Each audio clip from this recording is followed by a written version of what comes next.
were asked on the street, by one of them market research people where I lived, I'd say Slaithwaite, or Slaithwaite in West Yorkshire, just outside Huddersfield. That's what I'd say. I'd say I live in Slaithwaite. That would be the end of it. Well, not the end.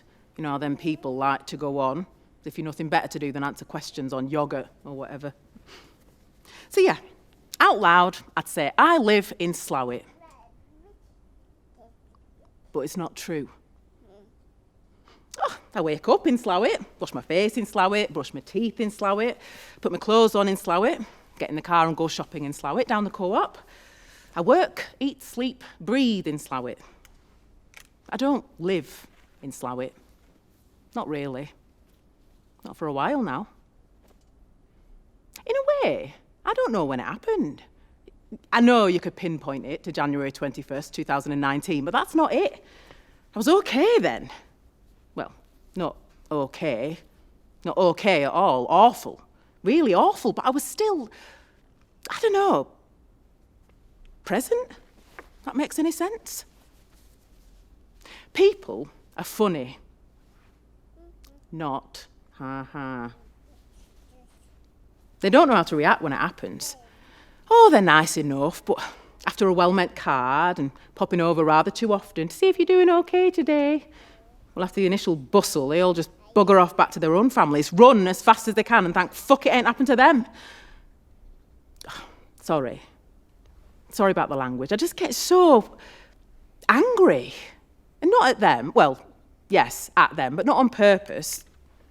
Just all boils out from time to time. When someone close to you, when you lose someone, oh Christ, I hate that. Lose. He's not lost. I ain't misplaced him somewhere with my keys. He's not down the back of the sofa. I'm sorry for your loss, they say. It's not they don't mean it. I know they feel something, they care that I'm sad. Well, I just ain't got the bollocks to bloody well say it. I'm sorry your husband's dead. That's what they should say. No one does. They're all too bloody soft, too bloody scared of saying the wrong thing. And don't they realise when it happens, you don't care about politeness and niceties. Nothing matters. Nothing. Not a bloody thing.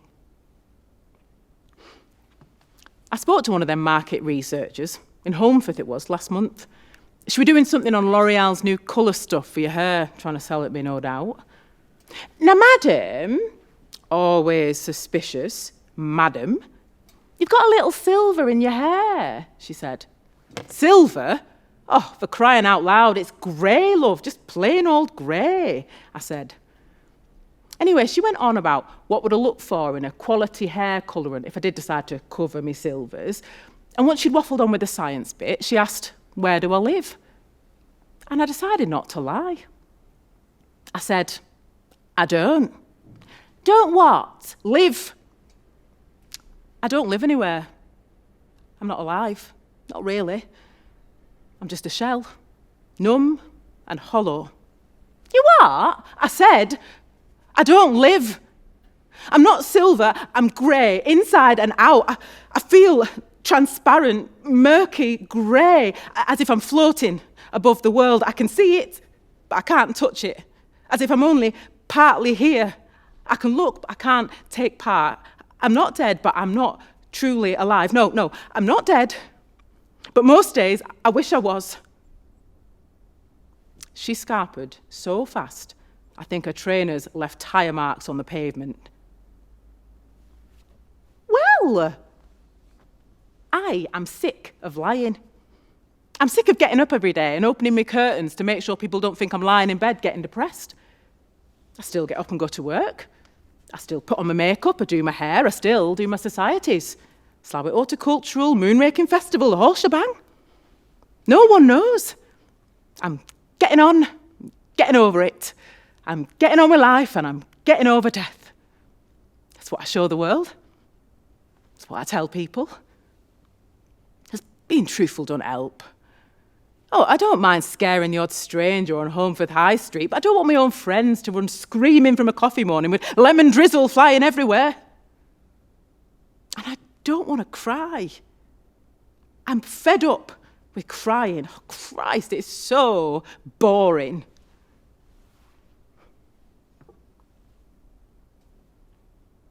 I dream of him every night.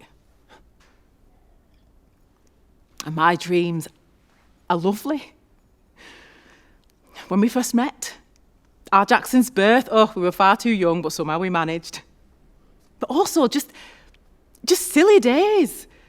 Falling head over heels off a stile, straight into a cow pat, very fresh, and laughing non-stop for 10 minutes. I nearly wet myself. Oh, just silly days, so full of life, so full of living.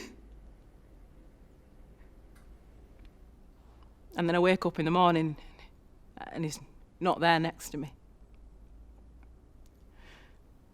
Sometimes, if a dream's been really good, I get shocked all over again. I can't believe it. But most days I remember as soon as the light hits that curtain. As soon as I have my first thought. So, what to do? I'm a practical woman, I'd say, so the obvious option is to top myself. But I won't. Well, I've thought about it, but it just seems a bit, cowardly. And whatever else I am not a coward. And I'd hate to think what Pete would say. What you doing, you daft bint? Ella, get that dressing gown cord off the banister, make yourself a brew. Not worth it, love. But he was. If I really, truly believed in God or an afterlife, I would join Pete in an instant. Pop, there go me clogs. I don't believe in out like that. I wish I did. I'd have some answers then. But I just think nature's nature and everything's got to die. And oh, it pains me to quote Elton Bloody John, there is a circle of life. I like to think of it a bit like a nightclub. Bear with me. Just after Pete died, Danielle, Jackson's lass, announced she was pregnant. They were far too young, but then who am I to talk? I've not wanted to babysit much, but I thought I would today. And it's helped me make sense of things. Well, a kind of sense, anyway. If the world is this big, popular nightclub, which on occasion it can seem, it's got a very strict door policy. One in, one out. My Pete had to go, so this little lad could have a boogie on the dance floor. Trip the light fantastic. And when I think of it like that, well, I just feel like a miserable old git getting sad about Pete. Keep Pete here and deny this handsome little lad his go? Oh, it wouldn't be right, would it? So though I've been temporarily lodging in a wonderful world of grief, I can see a light at the end of the tunnel.